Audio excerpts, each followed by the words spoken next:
All right, welcome to tonight's episode of the Group Therapy Podcast. Take three, because for those of you who don't know, twice it has screwed up on us now. We're technical difficulties. This is the third time. Hopefully this will be the last time. As always, the Group Therapy Podcast is brought to you by RU Game, the best comic book, video game, toy store, magic store, board games, pen and paper, RPG store in all of Piqua, Ohio. To be honest, we're the only one that embraces all that in Piqua, Ohio. Every other place is like one or two things missing. One or two things. We have all of it. Because how do we do it? We diversify. We are the best. But, and now, we are now currently on Podbean, Apple Podcast, and YouTube. So what do you got to do, Brandon? We're going to make this joke for the third time. We got to smash that like button, hit that notification bell. And for all of the latest updates on the Group Therapy Podcast. Remember, we're also on Patreon. So if you want to donate to help us better the show, get new equipment, like I actually, I bought a new microphone. We're recording it through that. We're recording through the new microphone. It's a fancy Yeti microphone. So, and you can do what awesome Patreons do, such as Mick, and just bring cash to the store and hand it to me in person. Use that money to make the podcast better. Yes. He also was able to bring it from the Lost Media episode, and brought me the Laserdisc copy of The Keep. That's right. And I now have the VHS and Laserdisc copy of the movie The Keep, which is one of my favorite movies. Heck yeah. It is a severely underrated movie, but it is a great movie with a horrendously huge cast. But he also brought me Blue Thunder. That's not hard to find. That's just a good movie. Mm-hmm. So, Roy Scheider flying around in a helicopter. As you've tried to talk about it twice now, hopefully third time's the charm, you wanted to talk about the New Mutants movie. The New Mutants movie. Starring White Sunspot. White Sunspot, yes. Went and seen that last night. It was our first trip back to the movie theater since the quarantine hit. Ironically enough, Tina and my anniversary was the weekend before quarantine hit on Tuesday. Tina and I went to the movies and went and seen The Hunt, and then the quarantine hit. And then we get out of quarantine, what will they do? Me and her go to the movies. So we went and seen New Mutants. I don't see all the hate. I don't get all the hate. It's a middling movie. It's a middling. It's not great, but it's not horrible. Yeah, it's an odd movie. It's the reshoots and whatnot. It doesn't know what it wants to be. Dude, I totally thought it was gonna be a train wreck. It should have been, for what it was, for all the shit they went through. I don't think it was bad. I liked Maisie Williams as Rain Sinclair. Yeah, she didn't have the red spiky hair. I get that. Danny didn't have braided hair. Little things. Anya Taylor-Joy was phenomenal as Magic. I mean, she looked the part. She's got them beady eyes staring into your soul. Big anime eyes. She's got the big, giant, you look like a cartoon character eyes. Just like, stays India. Yeah, she burns a hole through you and whatever. That does have White Sunspot. But he is Brazilian, so... Yeah, but it's still supposed to be... He's supposed to be black. And he's supposed to be short. And in that, he's kind of a tall dude. And it has a good cast, which ironically is weird enough. It's got a small cast. Knowing what they cut out of the movie also is weird. The fact that they cast John Hamm as Mr. Sinister.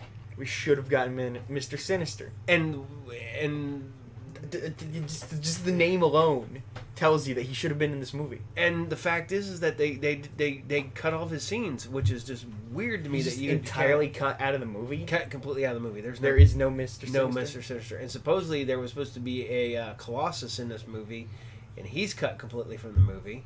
It's like Magic's right there. Yeah, man, his little sister's right there. Why don't you use her? But nope, that's cut completely from the movie. Is it a good one-time watch if you just kind of distance yourself from the New Mutants, the actual comic? Yeah. If you don't know who the New Mutants are, and you just go watching this horror movie, it'd be like watching a horror movie if the mutant universe existed, because there would be mutants in horror movies, and that's what this would be. It's incredibly short. It's like a fuzz over 90 minutes. There's really no character development, but it's made like a horror movie. I literally just sat down and rewatched Friday the 13th, the Final Friday, because Vince is now on a Michael Myers Jason kick.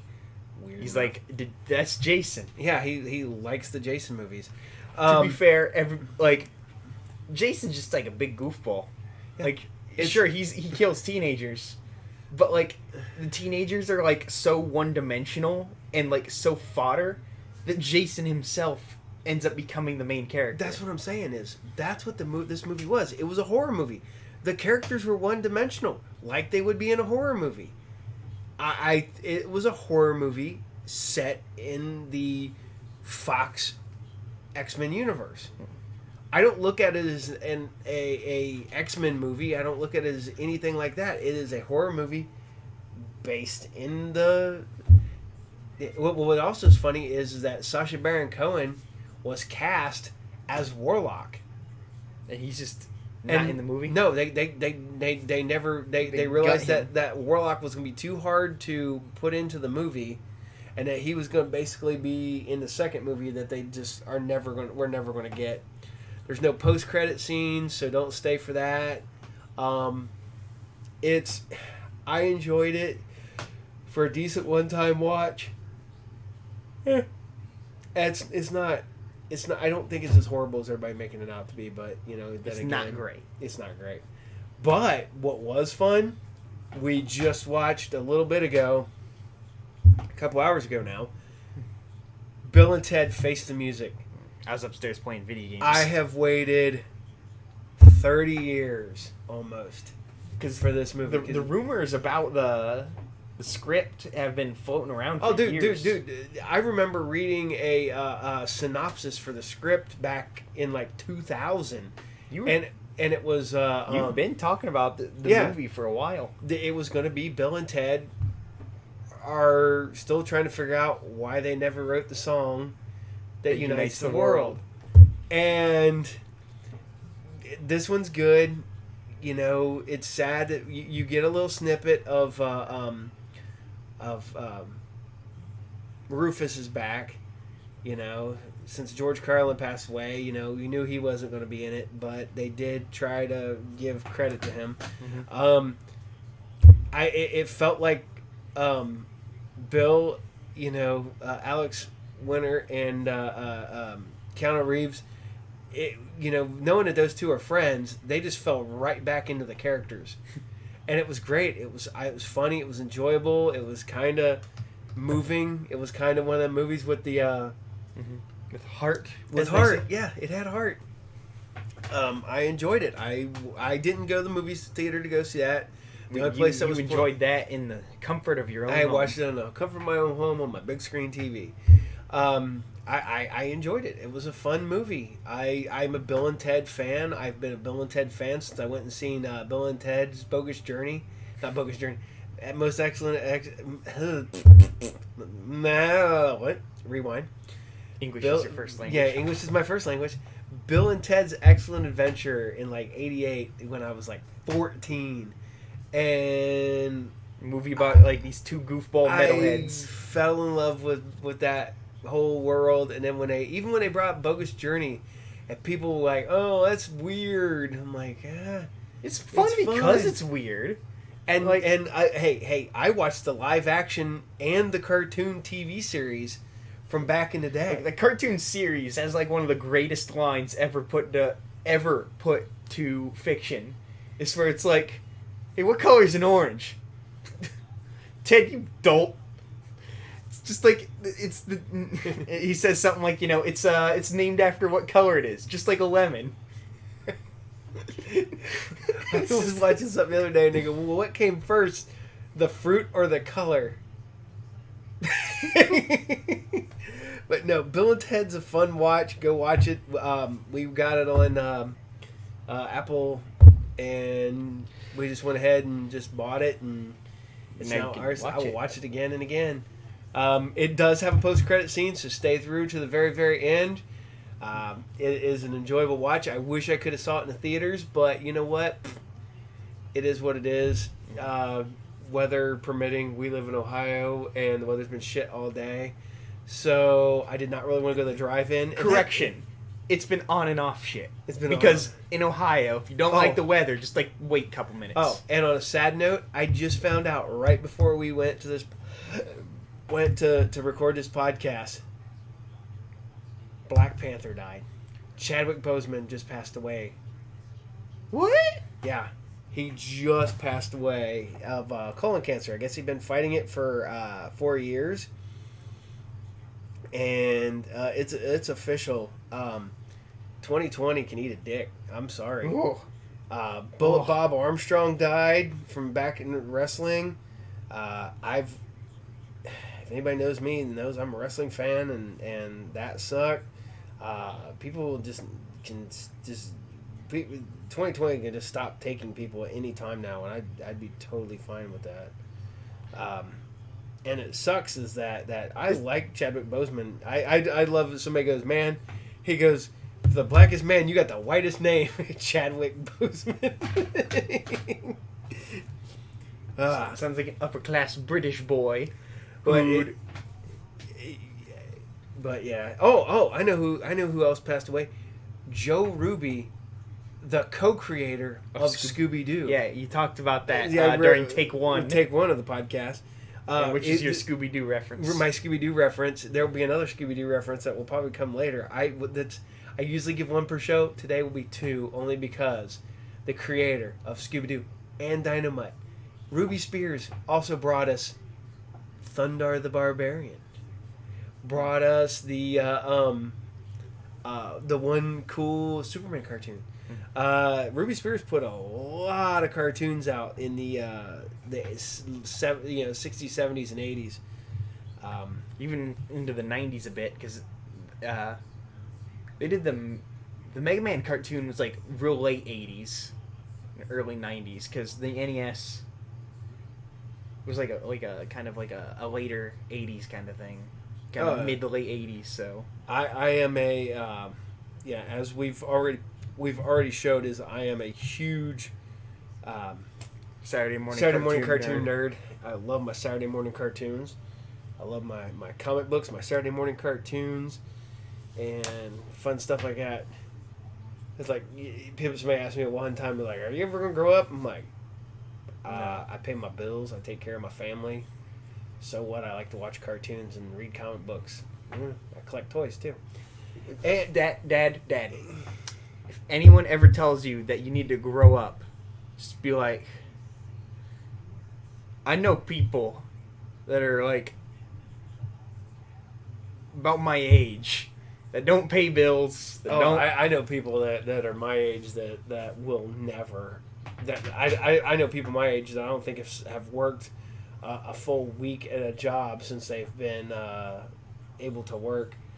Don't get me wrong. Nobody wants to go to fucking work. Nobody does. Nobody likes work. I mean, when quarantine started, I wasn't supposed to be at the shop, but I was still going in the shop every day and doing stuff around the shop, getting stuff ready, putting stuff on the, getting stuff ready to be sold on eBay and whatnot. But do we even work with eBay? Because I know for a while you refused because they were screwing us I got somebody else to take care of it for me. Oh, okay. I do that way. I don't have to pay an hour. I don't have to pay somebody hourly to put everything on eBay for me. I can just give it to them and they just take care of it. So, shout out to Bone. But oh my god, no! Today's been fun. This might be the last podcast from the old house. We keep saying that, but it's getting close. But it's getting close because we officially have the keys to our new house, and I'm starting to drag all that crap over there now. We're going to be moving over probably the next month, getting out of the current house and into the new house, and setting up our area down there. Setting up my. You got a whole ass bar to yourself that you're not really going to use. Nah, that's your mom's bar. Yeah. I take the rest of the basement. You can mix together fancy teas there, though. Yeah, make my fancy tea like I drink now. It's oolong tea with just a bit of green tea for sweetness. Because I'm weird that way. But you know what's so great about that is, you know how many calories that has? None. It has no calories. That has no nutritional value whatsoever. But oh my god! But no, you got me that green tea the other day. Was it green tea and apple? Apple green tea? Yeah, it's the new Arizona flavor. It's green tea. Red. If Arizona wants to sponsor this episode, any episodes of mine, all they would have to do is hook me up with cases of Arizona tea. I would be totally cool with that. Just Arizona drinks in general. Oh, They yeah. make some good ass drinks. They get special. I could chug their green tea all day. Oh, dude, I that's like my favorite green tea. I can make green tea, but for something about the Arizona Dung beetles on the TV. Yeah, I saw the Ancient Aliens guy looking at freaking the ticks or something. No, this is I don't know. This might be Ancient Aliens now. Well, but earlier it's today, the big hair guy, Oh, the Ancient but no. Aliens huckster. Yeah, earlier we were watching the return of Monster Quest. Yes, Monster Quest is back on the History Channel, and I love Monster Quest. You cannot get me enough with the cryptozoology and shit like that. I'm a firm believer that Bigfoot is real, but the Loch Ness Monster's not. I don't know. I've been diving into some of the Bigfoot stuff. A lot of No, don't get me wrong. I think a lot of them are bears. I'm just saying. But a lot of these Bigfoot guys push as, you know, a lot of things they get is the Native American legends. That when you get into those Native American legends, often enough, it's not really Bigfoot they're talking about. It's just like, it's very strange. Well, there's rumors is that Bigfoot isn't really Bigfoot is just like a Neanderthal. My thing is, it's a bear. It's a bear standing upright because people forget that bears can do that. Yeah, what's really funny is that, what is it, sun bears? Which we don't get here in America, but sun bears look funny because they like to walk upright, but they look like a human in a bear suit walking. Like sun bears are the shorter bears. Yeah, they're tiny. So they're the ones that have the big white spot in their chest. And sun bear. Sun bear, yeah.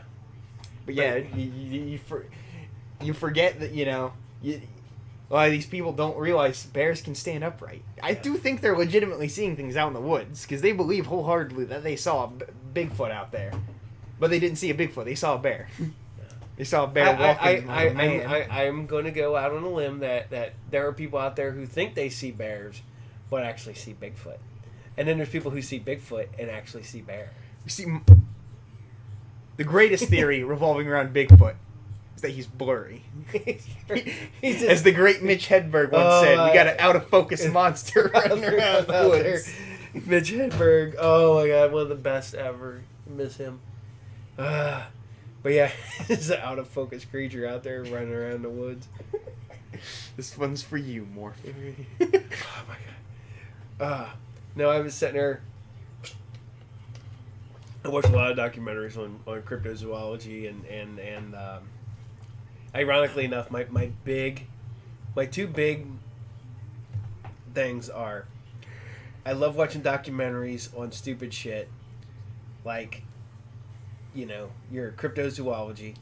I love watching documentaries on Jack the Ripper and the Zodiac Killer. I like watching documentaries. They just need to hurry up and arrest Ted Cruz already. I love watching documentaries on movies that never got made. I think the most interesting one I saw of that was the one about the 12-hour-long Dune movie by Jodorowsky. Yeah, Alejandro Jodorowsky, who is Dune movie. Oh my god, dude!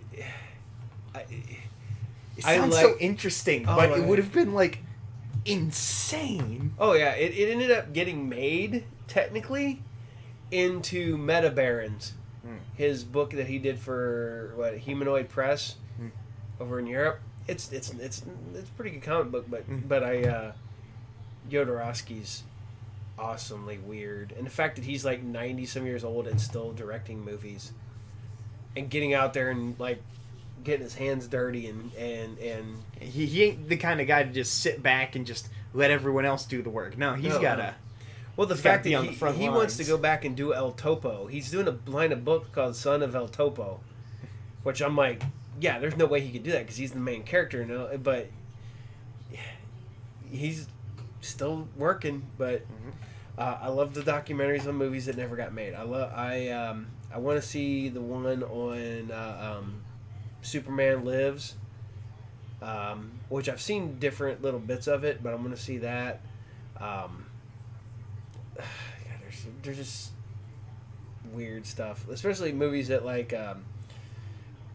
when they talk about, maybe not documentaries, but when they give you the behind the scenes on movies that they're like, hey, John Saxon wrote a treatment for a prequel to Nightmare on Elm Street, stuff like that, and you start looking into all this weird shit that these people worked on, like the Elm Street murders.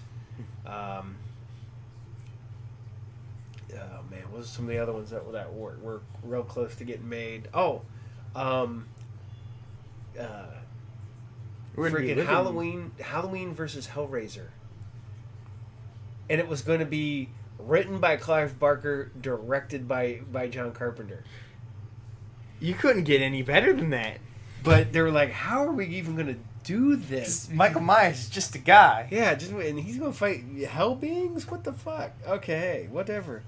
I mean, Freddy and Jason works because, Jason's an immortal zombie man, and Freddy is also an immortal man, but he's weird dream demon.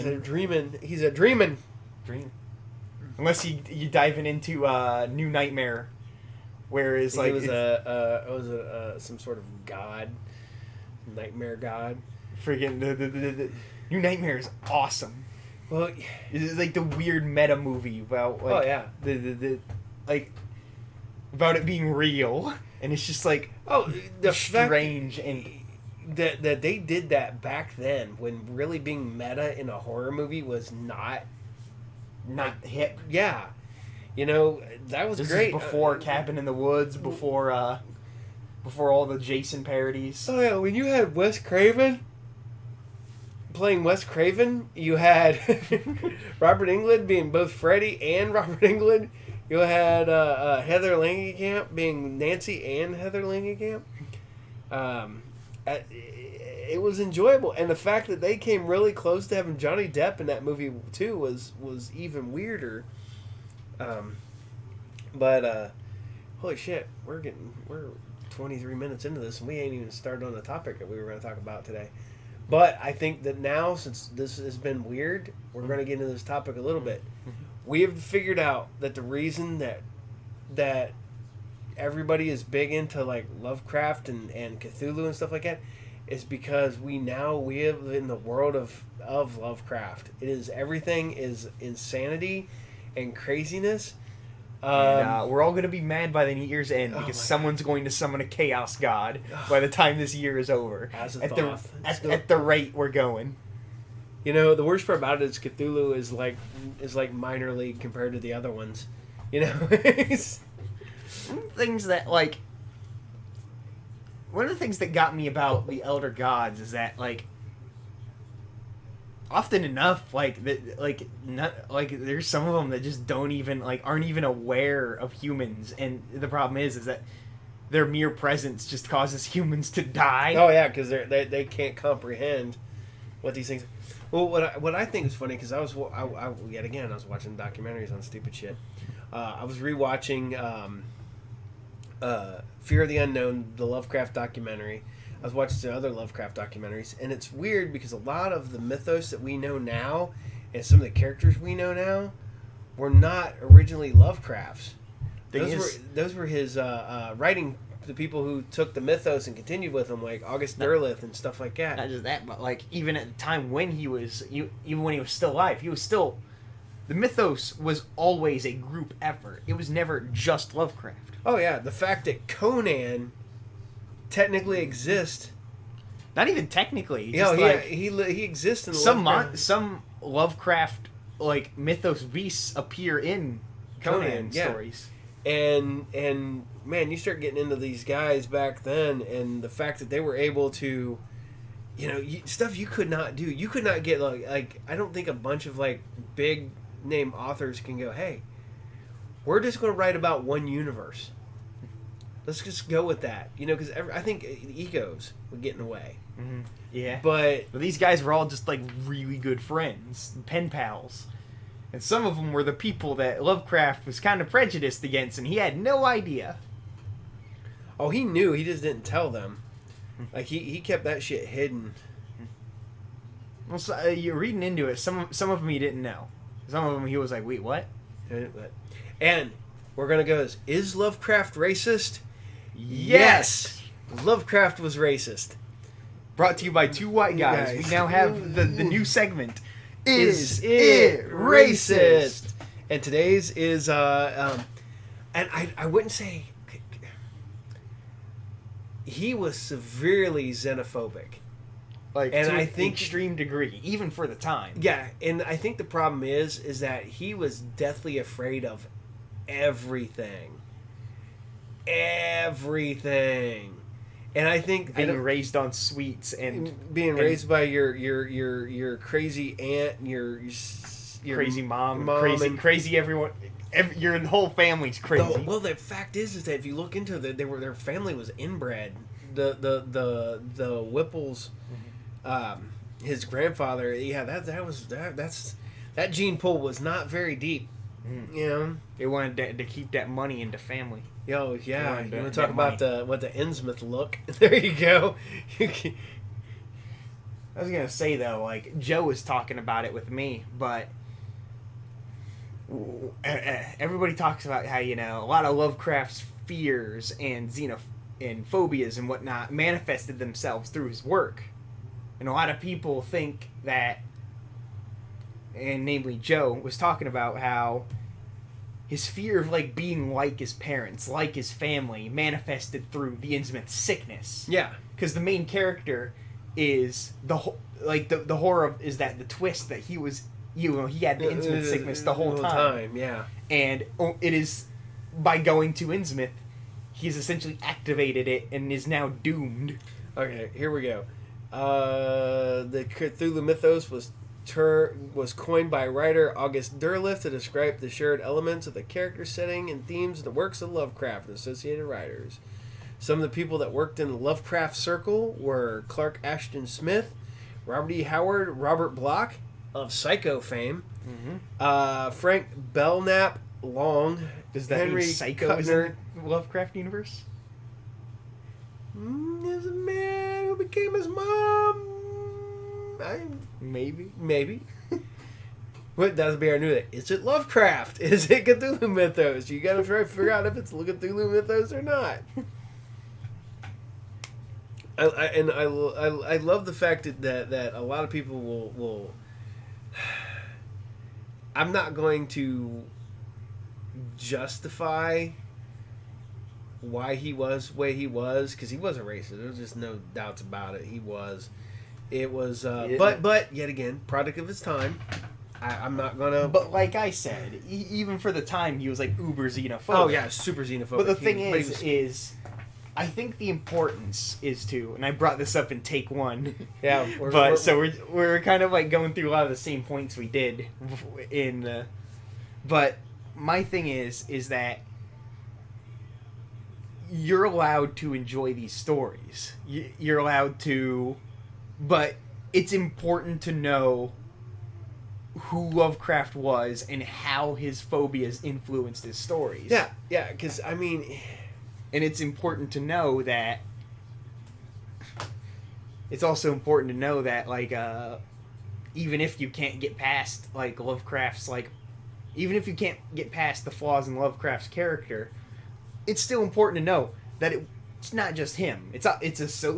His name is attached to it, but like I said, the Lovecraft mythos was a group effort. Oh, huge. Like that's the thing that I think is its absolute beauty, is that anybody can contribute. Whether you write a book or even through the role-playing game, anybody can contribute to the mythos. I have a lot of the books in there that Chaosium put out. They're writers that write in the Cthulhu mythos, that are 100 years separated from Lovecraft. Sorry. Okay, that's like, okay, Hellboy. That exists within the Cthulhu mythos. Technically, Batman. That's where we got Arkham Asylum. Was from Arkham. We got that from Batman. There's actually a Batman 3-issue Elsewhere Worlds book called The Doom That Came to Gotham. This is The Doom That Came to Sarnath. You got, like I said, we're going to go back to this. Scooby-Doo with Mystery Incorporated. Mystery A lot Incorporated. of modern stuff is, even if it's not directly connected to the Cthulhu mythos, it's undeniable that his work has made a huge cultural impact. Yeah, I mean, we get it in an episode of the Justice League, where Rob Zombie voices Cthulhu. Yeah, we have kids cartoons now. Well, now we've had them since the 80s with like Ghostbusters and Call of Cthulhu, and then Billy and Mandy with Prank Call of Cthulhu. One of my favorite ones was the Prank Call of Cthulhu before Billy and Mandy had Cthulhu, and it's like this guy calls up, he answers the phone, he's like, "Hello," and it's like, "What? Who is this?" What?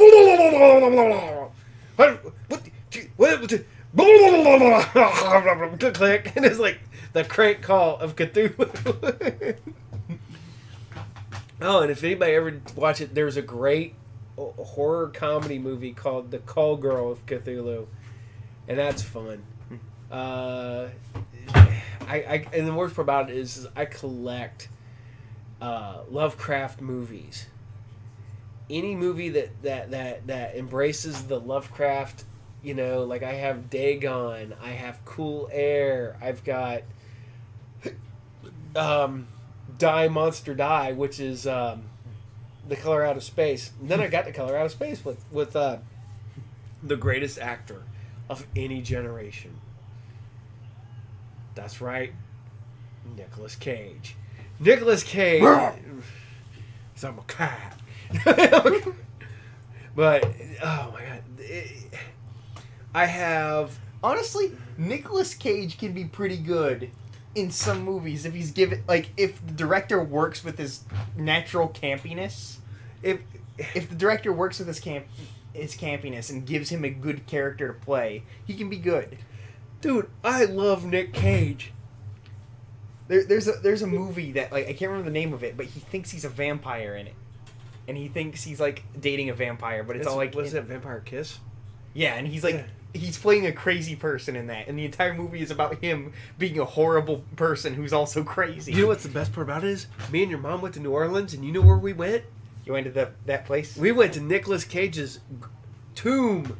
That's right, we've been to his tomb. That he's bought in advance. Yeah, he bought it in advance, and he posted. The thing about Nicolas Cage is that the reason why he works in a lot of these low-budget, schlock, shitty movies is because he made it big and made a lot of money. And then he spent all that money. Yeah. And he's like, oh shit, now I gotta make a living again. I remember going to, I want to say Chicago, one year while he was there. And he was just there just dumping money and just buying high-end books. left and right, but he had like an entourage like around him, and he's just like he literally had a suitcase with money and was buying high-end books, like right then and there. I mean, he's just one of them guys. He's just, but you know, Nick Cage. He can be a nice guy in real life. I don't know. I've heard. I know somebody that's met him. He said he is a bit intense. He's a nice guy, but he is Nick Cage. He is eccentric. Yeah. You know, what's really bad is when you find out that people, you're like, oh, hey, that guy seems like he'd be cool, and then you find out from people, no, he's a dick. You're like, oh, makes sense.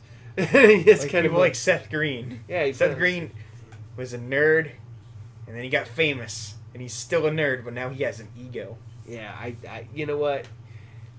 He might have changed, but I have not heard good things about him. But then, Kurt Russell. Kurt Russell, yeah. You heard that he was a nice guy. And I heard he was a nice guy. I mean, there are people that, like, if I ever found out that Tom Ellis from Lucifer was a dick, I think that would hurt me deep inside.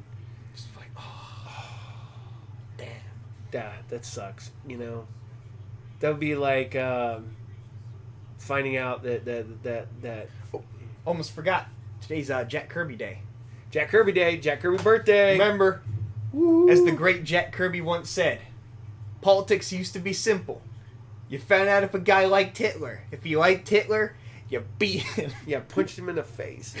My favorite one was everybody likes posting the quote on Facebook that said, at one time somebody came to Marvel's office. They called up to the bullpen and were complaining about Captain America, and they're like, "Hey, we want to show you what real Nazis would do to your Captain America." Jack Kirby stands up, rolls up his sleeves, and goes downstairs. Yeah. Those three men ran for their lives. No, they said they weren't there by the time they got there but then it was funny. The rest of the quote was, he goes, "That guy came from the mean streets of, you know, of New York City. He was in all the kid gangs and stuff like that." They're like, "I'm pretty sure he would have just beat the shit out of all three of them at once." But holy crap! But hell, even there's some Kirby stuff that even had Lovecraft influences. You're telling me that Galactus isn't the Eater of Worlds alone sounds Lovecraftian. You know, like he's a being that was in the universe before ours. I don't know. I mean, I might be wrong, but it sounds totally something that would be up some Lovecraftian type creature. Holy shit! But no. Oh yeah, we had to have our two Scooby Doo references because I talked about Mr. Ink. So boom boom. All right, time for throwback. Time for who'd win a fight. Who win a fight? Oh yeah, Brandon wants to know who'd win a fight. Dexter from Dexter's Lab or Jimmy Neutron, Boy Genius. I say Dexter. Yeah, Dexter's nuts.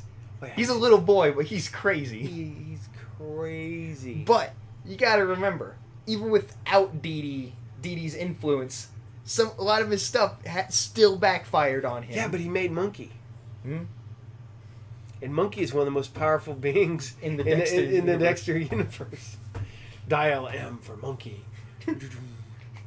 and there was like a Galactus parody in there. Oh yeah, dude, that literally with the Justice Friends and the Champion of the Universe, which is the Champion, and the fact it is voiced by freaking Macho Man Randy Savage. Oh yeah, you've taught the Macho Man humility. My favorite thing is sitting back and looking at the Macho Man and the no parody of Avengers or Justice League will ever top the Justice Friends. Oh no, Justice Friends. Val Hallen is the right away. That's an incredible pun. Yeah, the inevitable Krunk and Major. Was it Major Glory? Yeah, Major Glory. Oh my god. Was it the Silver Spoon? And they appeared in episodes of Powerpuff Girls, which means that Powerpuff Girls and Dexter's Lab take place in the same universe. Well, they did that because Monkey fought Mojo Jojo. Mm-hmm. Yeah. So, as we're getting way away from Lovecraft here. But yeah. Jimmy Neutron, his inventions succeeded more often. And he also has his goofy cast of friends. But, like I said, Dexter's nuts. And also he has Dee Dee on his side, who is essentially a chaos god given flesh. She causes havoc. What was it? I love when people post the conspiracy theories of kids cartoons. I've never really been a fan of them because they're just often just edgy for the sake of being edgy. I like the one. Ash is in a coma. It's like, no, Ash just has a horrible mother that sends him off into the world because here's a rat and a backpack. Go to the world. I'm not giving you any money. Go make your rat fight for money. Now, the one I thought was great was that Dexter and Dee Dee are the order and chaos gods. And that's why they can't exist without the other. Also, because he builds order, she destroys it, but she can only destroy what he has already built. Well, order. There's something against that flaw. He sicked her on Mandark once, and yeah. Mandark got his lab destroyed. Yeah, that was like Mandark's first appearance. Yeah, but he was a false god. all right, there you got me. He's a false god. So, oh my god. Speaking of Dexter, you know what was a really big disappointment? Rude Removal, because they censored it. Yeah. Like, they made a big deal, like, oh, it's the Lost Dexter episode. And, you know, there were rumors about it for years, and apparently it did exist. There were people at the Comic-Con who watched it and swore by it. And then when it's finally released, Adult Swim's like, yeah, we're not going to air it. We're going to put it on the internet, but we're going to censor it. And it's like, why? Why would you? Like, it just loses a lot of its luster. There's so much of that shit that got made that never got released, and I don't know why. One of my favorite ones is the Gen 13 movie. I own a bootleg VHS tape of it somewhere. I might have a DVD of it by now, but the fact is that never got released. That never got a home release. Yeah, dude, it has Mark Hamill, Flea, doing a voice. It's got oh god, why can't I think of her name? She was but the Gen 13 movie that never got released, God dang, I'm trying to Star Wars Holiday Special. Star Wars Holiday Special. It is never had a physical release because George Lucas just wants it buried, gone forever. All right. Oh, Alicia. To be fair, I don't blame him. Alicia Witt was Caitlin Fairchild. John Delancey was Colonel John Jack Lynch. Flea was Grunge. Mark Hamill was Threshold. He was one of the villains. But it had Corey Burton, John DeMita. But yeah, that just never saw the light of day. I don't know why. I'm probably going to go here. This movie remains unreleased in the U.S. to this day because Disney, as the copyright owners, considers it a commercial for rival company DC, since DC owns the comics the movie was based on. The movie was released and sold in Europe and other countries. So what we're saying is you need to get a hold of a European copy. Yes. So, if you want to help us out, send us a copy, an actual physical copy. Not like a bootleg copy or whatever of the Gen 13 movie. It would make us happy.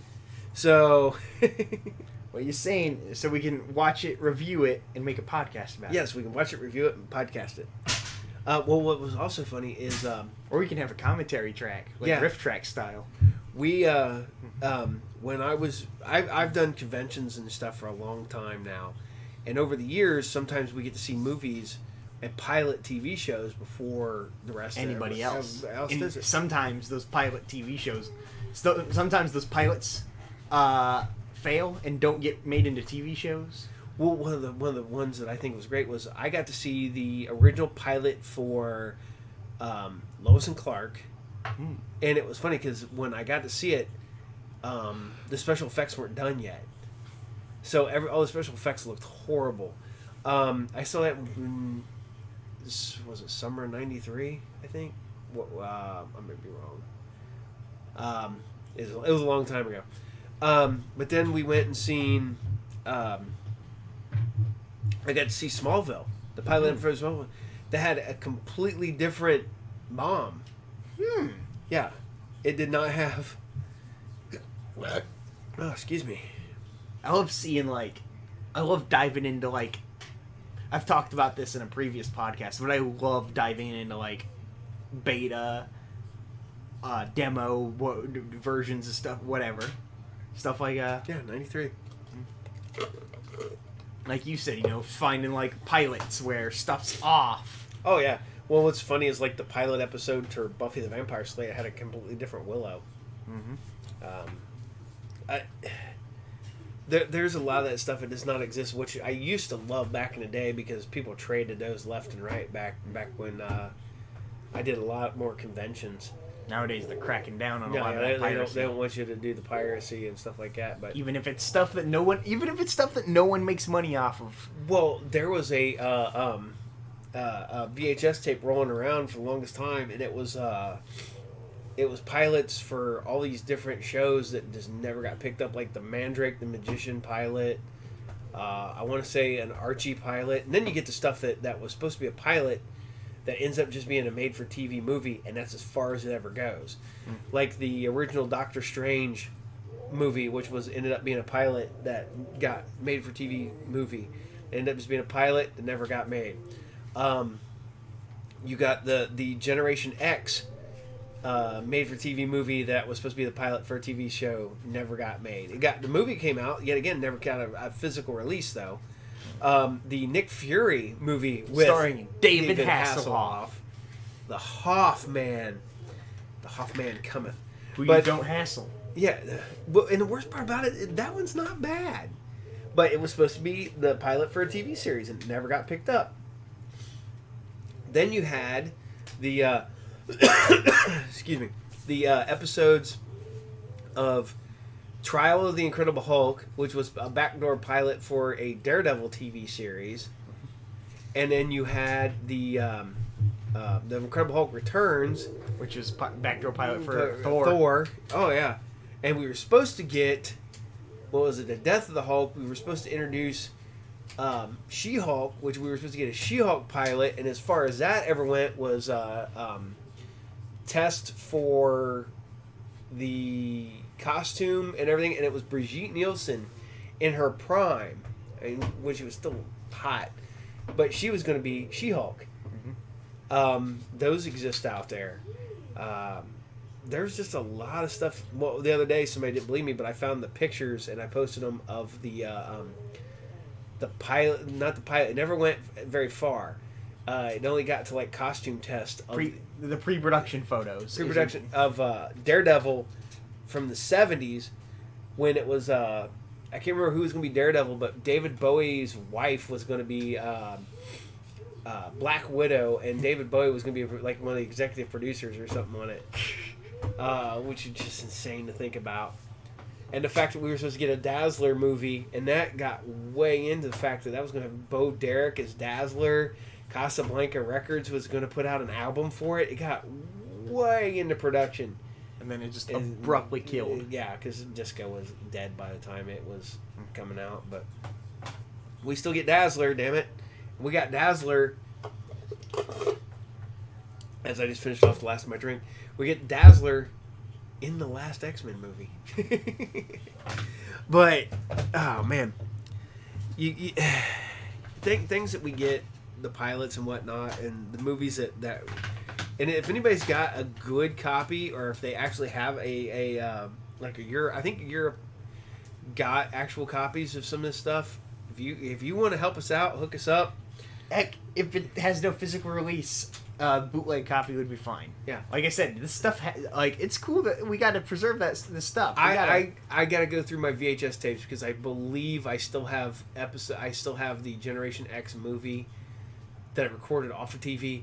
I've also got episodes of, I found it, Strange Luck. I don't think Strange Luck has ever had a physical release yet either. Strange Luck was a lead-in to X-Files back in the day, as I'm trying to look this up, and Strange Luck. Yeah, I totally can't. There we go. Strange Luck ran 17 episodes. And it was meant to... It was a lead-in show for X-Files, and a lot of them shows just never made it very far. X-Files was doing great, but shows that were on from the 8 to 9 slot, that was like the death curse. You were the lead-in show for X-Files. There was like 100% chance that you were going to get canceled. It's like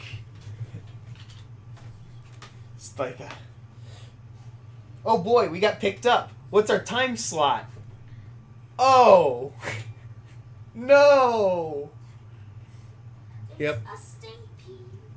Yeah, real bad time slots are Saturday night because everybody's out partying and being social, which means that they used to claim Friday night and Saturday night was the death. That's where shows went to die. You knew your show was getting low in the ratings when they moved you from a prime time slot to the Friday Saturday night time slot.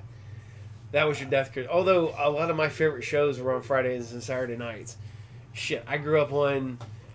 that was a show's true testament, is if it managed to survive being in the death zone. Oh yeah, that's what X-Files did. Then it went to being on Sunday night. Because producers were like, oh hey, this weird ass show has a following. I remember when I was hooked on X-Files from like the moment it came on. And I was like, oh my god, I love this show. And people were like, what? This show's weird. It's aliens and stuff like that. And but that's why it's awesome. Then it became the phenomenon that ended up being X-Files. And holy crap, that was a great show. We have a weird X-Files tie-in video game on the PS2 that's like a bad Resident Evil clone. Which one? The one on PS2. Resist. It's literally has zombies in it, and it's built like a Resident Evil game, but the problem is that the zombies are 28 days later zombies, and the game is not built for fast zombies because, like I said, it's a Resident Evil clone, tank controls and all. Imagine trying to deal with a fast 28 days later zombie with tank controls.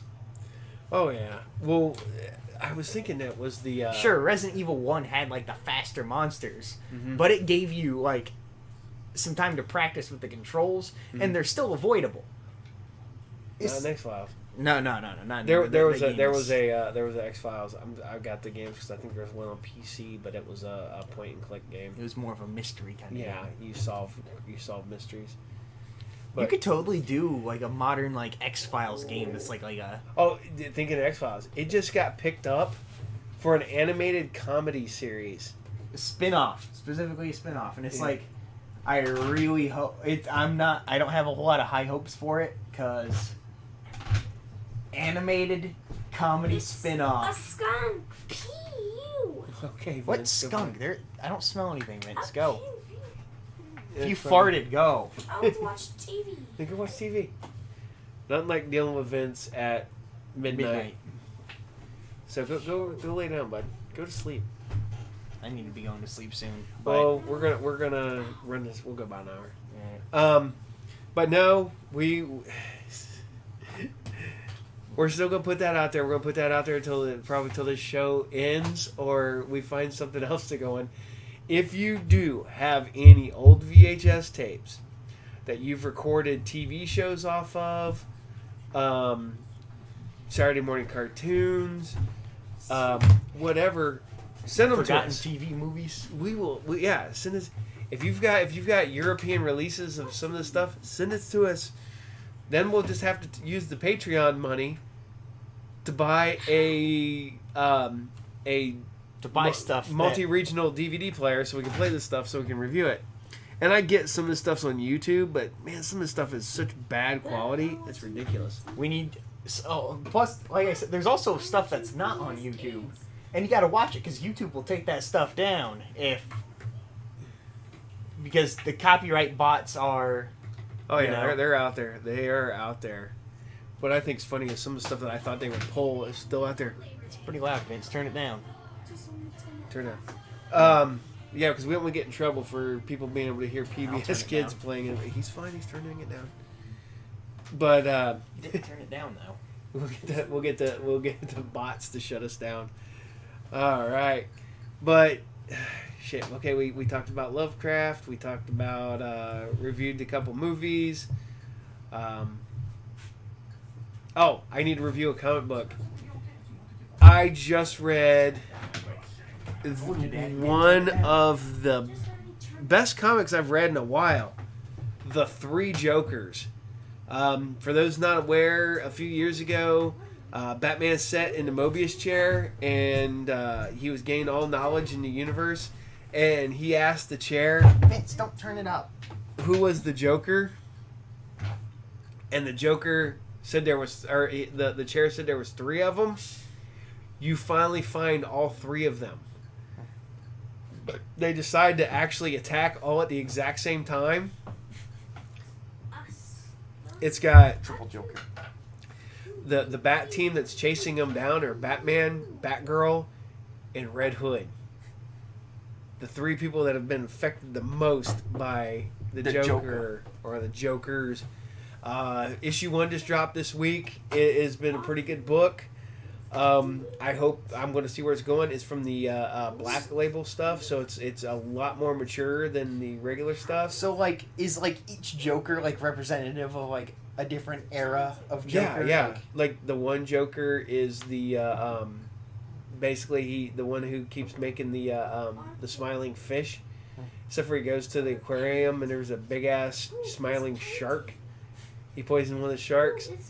There's the one who basically beat Robin to death and he became Red Hood. There's the one who shot Barb, and there's hold on a second. Keep it. Let me go grab the book real quick. All right. I should. Quit making me. I have no charisma. But then again, that doesn't stop a lot of people. Yeah, there's a lot of people out there with no charisma. It's pretty good. Well, this is a whole mini little graphic novel. No, it's in the trade, not the trade paperback, the prestige format. It's book 1. Cover price is $6.99. I think it's worth the $6.99.